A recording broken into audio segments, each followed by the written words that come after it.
अस्सलाम वालेकुम नाज़रीन, मैं दिल्ली प्रोग्राम कराची के में बात करेंगे कब्रिस्तान की। जो कब्रिस्तान में हालत ज़ार है, इसको कौन ठीक करेगा? गोरकन माफिया, आपने लैंड माफिया सुना होगा, टैंकर माफिया, लेकिन ये गोरकन माफिया भी यहाँ मौजूद है, जो शेर कायद के अंदर जो न्यू कब्रों को डिमोलिश करके उसको दूसरी कब्र बना दी जाती है उसके ऊपर, और उसको पैक कर दिया जाता है। ठीक है, और इसको कोई देखने वाला नहीं है, कोई इसका पुरसाने हाल नहीं है। सिंध हुकूमत क्या कर रही है, वफाकी हुकूमत क्या कर रही है इसके लिए, क्योंकि सिंध हुकूमत 14 साल से ज़्यादा हुकूमत के अंदर है। इनसे हम पूछेंगे क्या कब तक ये कब्रिस्तानों के मसले हल हो जाएंगे। नाज़रीन, हमारे साथ मेहमान है पाकिस्तान पीपल्स पार्टी के रहनुमा फरहान अब्बासी साहब हैं, और दूसरे मेहमान हैं हमारे साथ राना मुश्ताक अहमद, ये समाजी रहनुमा है। इनसे बात करेंगे हम लोग जो कब्रिस्तान में जो वाक़े पेश आ रहे हैं, इस तरीके से जो गोरकन माफिया बनी हुई है, उस हवाले से हम बात करें। उसमें राना साहब से बात करेंगे वो कैसा देखते हैं इसको गोरकों के हवाले से। अस्सलाम वालेकुम सर। वालेकुम अस्सलाम।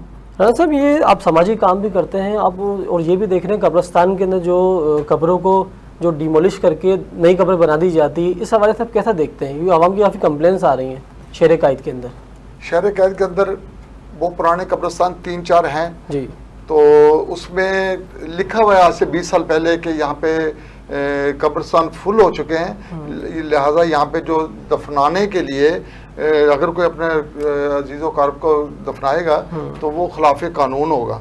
तो वहाँ पे SHO के नंबर भी लिखे होते हैं, लेकिन वहाँ पे 40-50 हज़ार रुपये में एक माफिया घूम रहा होता है, और रोड फेसिंग की कब्र मिल जाएगी, कॉर्नर की कब्र मिल जाएगी, वेस्ट ओपन की कब्र मिल जाएगी, वो पैसे दे के कब्र मिल जाएगी, और जिस वक्त दफना रहे होंगे मोबाइल वहाँ पे खड़ी होगी, आपको कोई पूछने वाला नहीं होगा। ठीक, आप कोई मुतालबा वगैरह करेंगे सिंध हुकूमत से? आप कोई? मेरी सिंध हुकूमत से दरख्वास्त भी है कि इल्तिजाई दरख्वास्त है कि हम सब के प्यारे इस दुनिया से जाएंगे, हमने भी जाना है, लेकिन इसके लिए कब्रिस्तान के लिए जैसे मोहम्मद शाह कब्रिस्तान हमारे नॉर्थ नाज़माबाद और नाज़माबाद के लिए मोहम्मद शाह कब्रिस्तान मुख्तस किया गया था, तो ये भी नाकाफ़ी है। इससे आगे 52-53 एकड़ की लैंड पड़ी हुई है और मंगोपीर टाउन के अंदर, लेकिन वो भी कब्रिस्तान के लिए दी जाए, और खुसूसन वहाँ पे चेक एंड बैलेंस ये रखा जाए कि रात हो दिन हो वहाँ पे सिक्योरिटी का इंतजाम हो। सिक्योरिटी का इंतजाम ना होने की वजह से यहाँ पे कब्रिस्तान के अंदर एक तो कफन चोर बहुत ज्यादा हैं, और कब्रों की अंदर जाके बेहरुमती करना। हाँ सर, इनको लगाम कौन देगा? मतलब इसकी अकाउंटेबिलिटी कौन करेगा? चेकिंग बैलेंस कौन रखेगा इस चीज़ का? हमने पहले मुतालबा किया था, तो रेंजर और पुलिस की वहाँ पे एक नफरी वहाँ पे मौजूद रही, और दिन में भी रही रात में भी रही, लेकिन गाय चूंकि हालात कराची के एकदम ऐसे हो जाते हैं, वो नफरी डिस्टर्ब हो जाती है, तो फिर जो प्राइवेट माफिया है और वो जो जुराइम पेशा लोग हैं, वहाँ पे शराब आपको मिलेगी, चर्च वहाँ पे मिलेगी, हीरोइन वहाँ पे मिलेगी, हर तरह की मंशियात वहाँ पे कब्रिस्तान में मिलेगी, और वहाँ उसका कोई चेक एंड बैलेंस नहीं है, और गोरकन भी इसमें मुलव्वस हैं। इसमें नहीं, ऐसे नहीं कि वो बिल्कुल आपका मौक़िफ़ आ गया। हम अब्बासी साहब से बात करें। सर, अब शेर कायद में कब्रिस्तान की हालत ख़राब क्यों?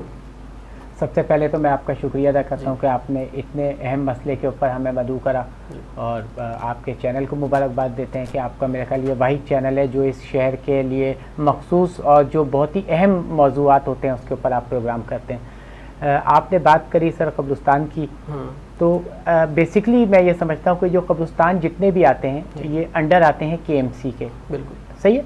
तो इससे सबसे पहले तो सिंध गवर्नमेंट को आप इससे अलग करें, सिंध हुकूमत का इससे कोई वास्ता नहीं है। क्यों नहीं है वास्ता इनसे? वास्ता इसलिए नहीं है कि जब आवाम जब वहाँ जाती है गोरकन से बात करती है, तो आवाम जब बात करती है गोरकन से, वो कहते हैं हमें जो हम डिमोलिश करते हैं कब्रों को न्यू कब्र बना देते हैं, उसके सिंध हुकूमत हमें जगह अलॉट नहीं करती।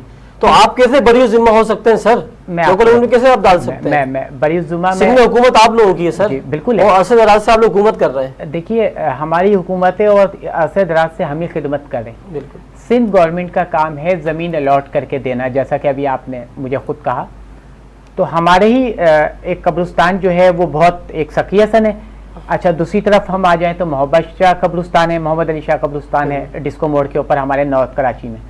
अब होता यह है कि इलाके में अगर किसी के यहाँ कोई खुदा न खास्ता फौतगी हो गई है, तो उसकी फर्स्ट प्रायोरिटी ये होती है कि हमारी जो कब्र मिले वो बाप के पहलू में मिल जाए, माँ के पहलू में मिल जाए, अजीज़ो क़रीब के यहाँ मिल जाए। पहली चीज़ तो ये है।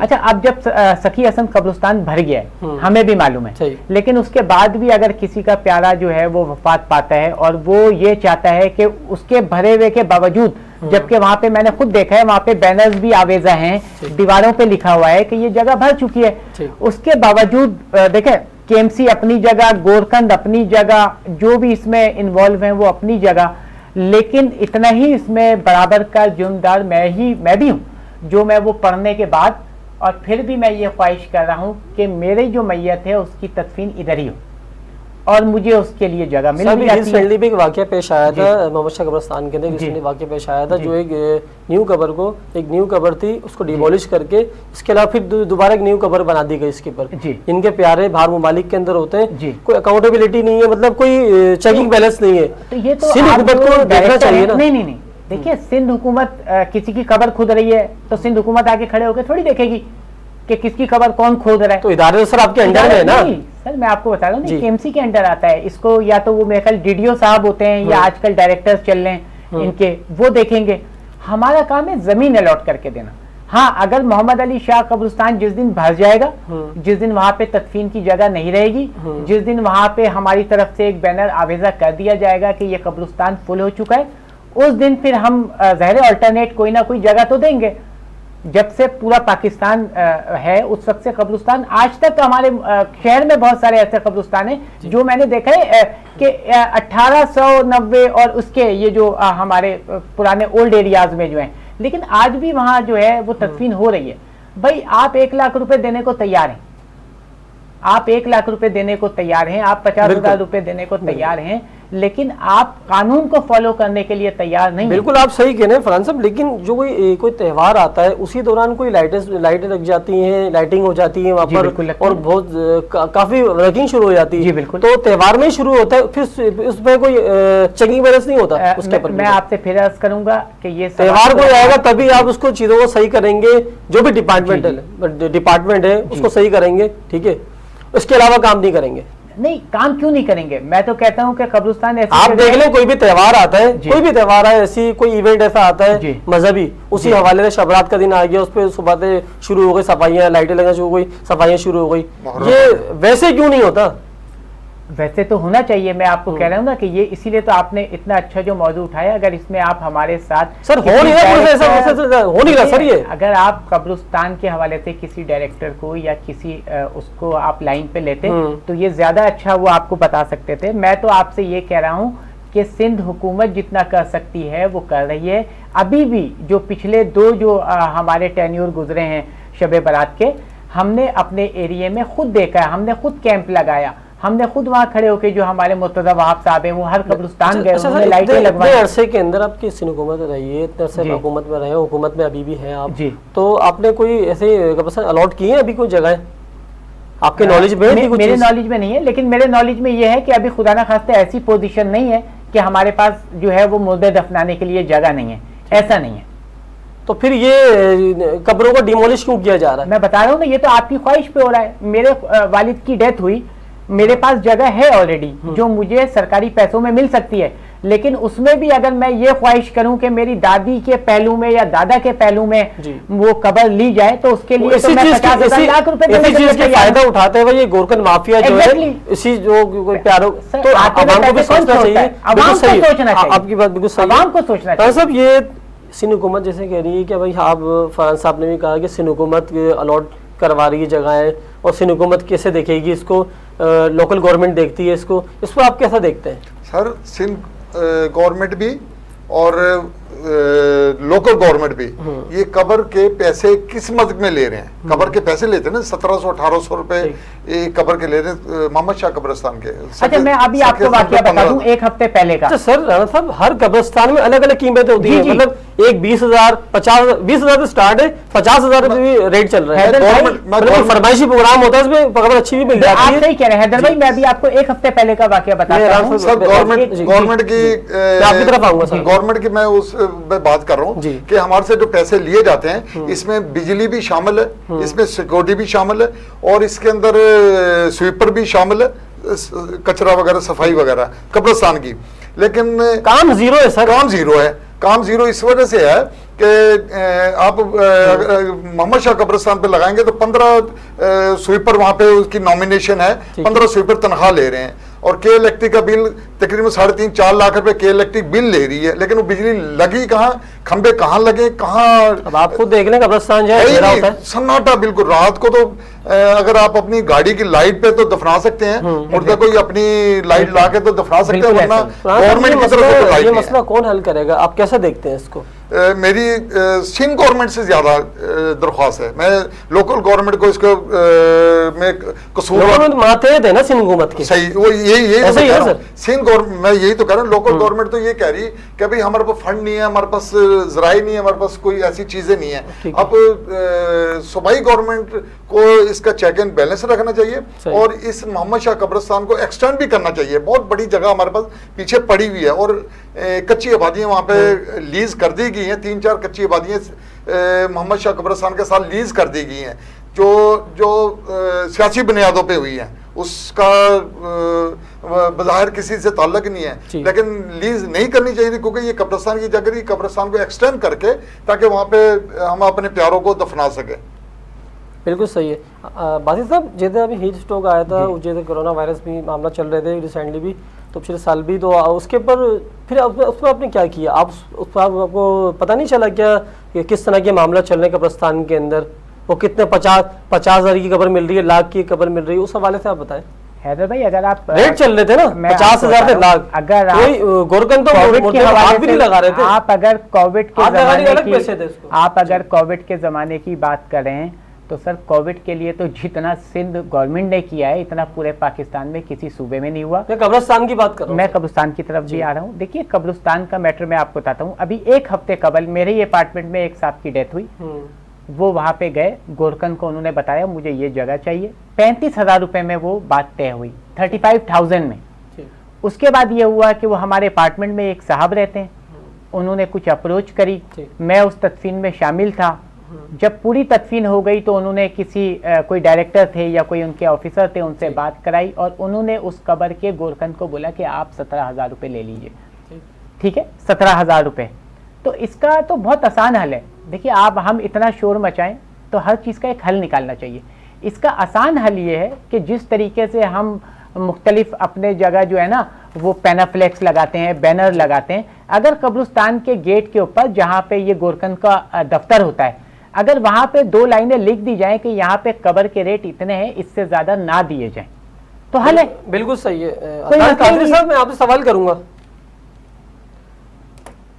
अदान कादरी साहब सवाल करूंगा आपसे। सर, आप लोग इक़्तिदार में रहे, आवाम का कोई काम नहीं किया, कुछ कब्रिस्तान के काम ही कर लेते आप लोग।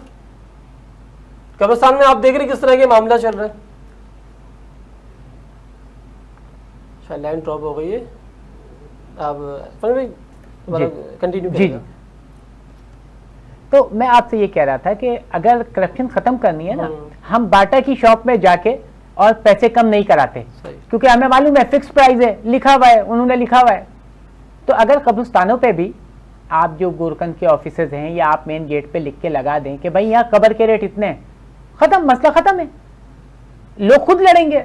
अगर मैं कोई मैयत लेके जाऊंगा तो मैं बोल दूंगा भाई दीवार पे 10,000 लिखा है तो मैं तो 11 भी नहीं दूंगा। सर, ये तो आपने जैसे कोई मोहल्ला कमेटी या असेंबली के अंदर आपको इसका बिल पास करवाएं इसके हवाले से, क्योंकि ये बहुत अहम इशू है। कब्र का एक रेट फिक्स होगा ना, कब्रिस्तान में कब्र का सरकारी कोई एक रेट जरूर फिक्स होगा। हमें नहीं मालूम, हमें नहीं बताया जाता, क्योंकि अगर हमें और आवाम को बता दिया जाए, कोई रेट फिक्स नहीं है। 15,000 से लेकर लाख रुपए तक के कहानी चल रही है। सरकारी रेट, सरकारी एक रेट है, सरकारी रेट 1750 रुपए सरकारी रेट है। सर, सरकारी रेट पे तो कोई नहीं चलता। अच्छा, लेकिन आप देख लें, मैं टॉपिक तो हमारा कब्रिस्तान का, लेकिन आप देख लें दूध 120 रुपए किलो आ रहा है सरकारी रेट, ठीक है, और 180 रुपए किलो बेचा जा रहा है। आप क्या करेंगे? आप देखिए, अगर आप ये बात करेंगे, ये टॉपिक तो बहुत लंबा हो जाएगा कि मैं इसी बात कर रहा हूँ आपसे, हम क्या करेंगे, क्योंकि ये तो जिसका दिया हुआ तोहफा है, मैं भी भुगत रहा हूँ, आप भी भुगत रहे हैं। मैं इसको सियासी तरफ लाने नहीं चाहता। हम कब्रिस्तान की बात कर रहे हैं। इसका मेन हल क्या है ये बता। देखिए, आसान हल तो मैंने आपको बताया कि सिंध गवर्नमेंट बैठ जाए, लोकल गवर्नमेंट बैठ जाए, एक फैसला कर लें, एक तय कर लें कि इस कब्रिस्तान में तदफीन की कीमत जो है वो कब्र की ये है, इससे ज्यादा ना दी जाए, और एक कंप्लेन नंबर दे दें कि अगर इससे ज्यादा कोई मांगता है तो इस हेल्पलाइन के ऊपर राब्ता कर लें। ये छोटी सा हल है, आप आज कर लें, आज सब अच्छा हो जाएगा। लेकिन आप मुझे बताइए, किसी बड़े मजार पे अगर मैं अपने किसी प्यारे को दफन कराना चाहता हूं तो मैं 10 लाख भी देने को तैयार हूं। तो हैदर भाई, पैसा किसी को बुरा नहीं लगता। देखिए अदनान कादिर साहब, सर वफाक में आपकी हुकूमत थी, सिंध में गवर्नर आपका था, फिर भी कब्रिस्तान की हालत ऐसी क्यों?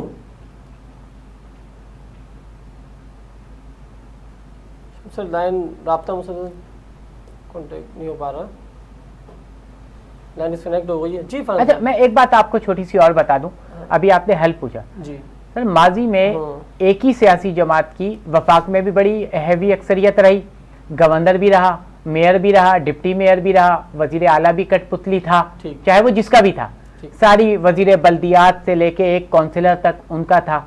तो क्या ये उनका फर्ज नहीं बनता था कि वो ये मसला जो है 30 साल में हल करा लेते? इतनी जोरदार हुकूमत के आपकी एक आवाज़ पे शहर खुलता बंद होता था, तो खबर का तो बहुत छोटा सा मसला था, ये हल कराना तो कोई बड़ी बात ही नहीं थी। बिल्कुल ठीक फरहान साहब, आपने सही कहा।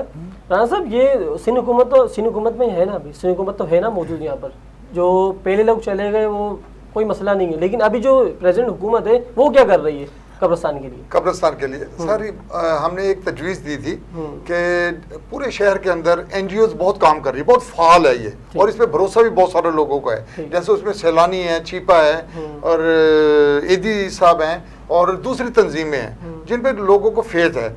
तो हमने ये तजवीज़ दी थी कि अगर इनके वॉलंटियर लोग काम करना चाहते हैं, अगर मुझे एज ए छिपा काम करना पड़े, मुझे एज ए एदी काम करना पड़े, मैं अपनी सर्विस देने को तैयार हूँ। लेकिन वो हमारे पास जब वहाँ पे उनके कैंप लगे हुए होंगे तो राना मुश्ताक के किसी अजीज़ व कारब की कोई डेड बॉडी आएगी तो वो इन NGOs से अगर रब्ता करेंगे तो वो मुझे लग रहा है कि भी करप्शन नाम की कोई चीज़ नहीं होगी। फिर हमने ये तजवीज़ दी थी कि हम गोरकन माफिया और बल्दिया माफिया से निकल के अगर हम इस प्लेटफॉर्म पे आ जाएं तो लोगों को यकीन ये रहेगा कि हम सही जगह पे जा रहे हैं। तो ये हमारी तजवीज़ थी, और इंशाल्लाह ताला ये तजवीज़ पे ज़रूर काम होगा आने वाले वक्तों में इंशाल्लाह। बिल्कुल। और कुछ जो कब्रिस्तान हमारे कैंटोनमेंट बोर्ड के पास आते हैं, हैदर भाई आपके नॉलेज में होंगे, वहाँ पे ये सब क्यों नहीं होता? मैं आपसे सवाल कर रहा हूँ, वहां पे ये सब क्यों नहीं होता? वहां पे क्यों नहीं कब्र खोदी जाती? वहां पे किसी के प्यारे की कब्र की बेहुरमती क्यों नहीं की जाती? क्यों नहीं की जाती? आप बताएं ना सर, ये हुकूमत में आप सर वहाँ पे आपके उसके पैसे नहीं, देखिए पैसों की बात नहीं है, पैसे तो यहाँ भी आप सखी हसन में 1.5 लाख तक दिए गए, एक कब्र के 1.5 लाख तक दिए गए। चेकिंग बैलेंस क्यों नहीं हो रहा? यही तो चीज है सारी। डंडा कौन करेगा? डंडा कौन करेगा? जिसके पास इख्तियार है। किसके पास इख्तियार है? फिलहाल आप ही तो इख्तियार है ना सर। नहीं, मैंने आपको इख्तियार किसके पास है? अभी आज की अगर आप बात करते हैं तो आज हमारा एडमिनिस्ट्रेटर है ना हैदर भाई। सिंध हुकूमत तो आपकी है ना सर। सर आप आज की सिंध हुकूमत तो आपकी। आप जो ऑर्डर सीएम जो ऑर्डर सीएम 14 साल तक हुकूमत कर रहे हैं, सीएम जो ऑर्डर जारी करेगा उससे इम्प्लीमेंट होता है सर। अच्छा, जिस तक ये मुस्तफा कमाल साहब जो है अच्छा, मेयर कराची के उस वक्त हालिया बारिश कब्रिस्तानों के अंदर जो आपके तो पानी आया, कब्रें खराब हुई, झाड़ियां, उस हवाले से हमने क्या किया? हाँ, मैं देखिए मैं अपने जिले के हवाले से आपको बता देता हूँ कि जिस वक्त बारिशें हुई और बारिश बनी, हमने तो पंप लगा के, हैवी पंप्स जो होते हैं हमारे पास ट्रैक्टर में, आप लोगों ने बना दिया। आप लोगों ने ये सैलाब आ गया, सैलाब आ गया, सैलाब आ गया, सैलाब आ गया, लेकिन अभी तक कोई मसला हल नहीं हुआ कब्रिस्तानों का। तो क्या सैलाब नहीं आया है? सैलाब आया है बिल्कुल। तो उसके ऊपर काम नहीं हो रहा है? काम नहीं हो रहा, जब भी तो बात कर रहा हूँ सर मैं आपसे। काम कहाँ नहीं हो रहा हैदर भाई? मैं आपसे पूछ रहा हूँ, आपको ये स्पेसिफिक जगह मुझे बताएं। आज आप मुझे अभी की तारीख में बताएं कौन सा कब्रिस्तान, मैं अपने जिले की बात कर रहा हूँ, मुझे आप बताइए जिसके अंदर पानी जमा हुआ है। मुझे आप बताइए। देखिए सेवरेज का निजाम होता है, हम जाते हैं वो सेवरेज का निजाम कराते हैं, ठीक है। पानी की प्रॉब्लम होती है, हम वहां जाते हैं, टैंक रिपेयर कराते हैं, जो कब्रों को पानी दी जाती है वहां पे मोटर प्रोवाइड करते हैं। लाइट्स जाहिर सी बात है, बजट का एक इशू होता है। हम अपने अभी जैसे 12 रबीउल अव्वल आ रहा है, हम अपनी मसाजिद को उस तरीके से रोशन नहीं कर पा रहे जिस तरीके से हमें करना चाहिए। मेन चीज बजट है, उसमें से फिर भी हम बहुत कुछ करके, और कब्रिस्तानों का तो ऐसा मैं समझता हूं कि कोई भी मुसलमान हो, मेरे ख्याल में तो मुसलमान ना भी हो, कब्रिस्तान का एहतराम सब करेंगे, बिल्कुल। लेकिन क्योंकि मसला कब्रिस्तान के नाम पे भी सर देखिए, आपको भी कफन निकाला जा रहा है दफन होना है जी, आपको भी दफन ठीक है ना होना सर, क्योंकि हम कफन कम से निकाला कम जा रहा है, कब्रिस्तान की तरफ जी, सीरियस हो जाए कम से जी, कम। मैं वही कह रहा हूँ कि कब्रिस्तान से जो है वो कफन चोरी हो रहे हैं। बिल्कुल फरहान तो साहब, वो आपने एक- मौके पाया राना जी। साहब, अब ये जो सिंध हुकूमत की जो फरहान साहब ने बात की, सिंध हुकूमत पे काम कर रही है, बिल्कुल सही काम कर रही है, लेकिन कई मसले हैं, कहीं काम हो रहा है, कहीं काम नहीं हो रहा। आप कैसा देखते हैं और क्या आपका मुतालबा है इसके अंदर, क्या कब्रिस्तान पे मामला ठीक हो जाए, जो कब्रों को डिमोलिश किया जाता है? सर ये अभी जो हालिया बारिशें हुई, बारिशें बहुत ज़्यादा थी, तवक्को से भी ज़्यादा हुई हैं, लेकिन हमने क्या किया कि हमने वॉलंटियर अपनी बरादरी के हवाले से भी और मोहल्ले की तंजीमें बना के हम कब्रिस्तानों में गए। हम अपनी कब्र को भी देखा, हमने जैसे अपने वालिद साहब की या वालदा की या भाई की कब्र है, हमने उनकी कब्रों के साथ साथ हमने इर्द गिर्द के हमने ये तय किया था मोहल्ला कमेटी वालों ने, हर आदमी अपनी कब्र के रास्ते दाईं और बाएं और आगे और पीछे 2-2 3-3 कब्रों का जिम्मा ले ले। तो सुम्मा अल्हम्दुलिल्लाह उससे ये बात काबू में आई कि हमने कब्रें ज्यादा पक्की तो नहीं की, लेकिन ये एक निशानदेही के एतबार से कि कब्रें मौजूद हैं वो हमने वो कर दी। इसमें तकरीबन कोई 3,500-4 हज़ार कब्रों को हमने रिपेयर करवाया, उस तरह से रिपेयर करवाया। तो फिर जब अब लोग आना शुरू हो गए थे तो उन्होंने फिर अपनी कब्रों को पक्का किया, मार्बल लगाया या जो भी किया, लेकिन हमने अपनी ताई बड़ी कोशिश की थी। और इसमें हम अपनी बरादरी को नहीं क्रेडिट दे रहे, हम सब लोगों को, पूरे मोहल्ले को, यानी नॉर्थ कराची और नॉर्थ नाज़िमाबाद के जितने भी लोग हैं उसमें बड़े बड़े पैसे वाले लोग भी उसमें आए और उन्होंने अपना हिस्सा डाला और अपनी सर्विसेज दी। बिल्कुल, आपके मौके पे बहुत शुक्रिया ना साहब, प्रोग्राम में आए। लेकिन ऐसे भी आपका टाइम बहुत कम है, आपका बहुत शुक्रिया जी। बस एक छोटी सी मेरी आपसे दरखास्त है कि अगर आप चाहते हैं कि कोई आपके नॉलेज में है, क्योंकि हमारे नॉलेज में कोई ऐसा कब्रिस्तान नहीं है जहाँ की सूरत हाल जैसे आप बयान कर रहे हैं इतनी हद तक जो है वो शिद्दत से खराब हो, अगर कोई हो तो आप जरूर निशानदेही कीजिए, हम उसको कराएंगे। आप आवाम के साथ जो है ना, आवाम से जुड़े बंदे हैं, ठीक है, आप सियासी लोग हैं, आप जाएं, आप देखें कब्रिस्तानों में क्या हालतें हैं।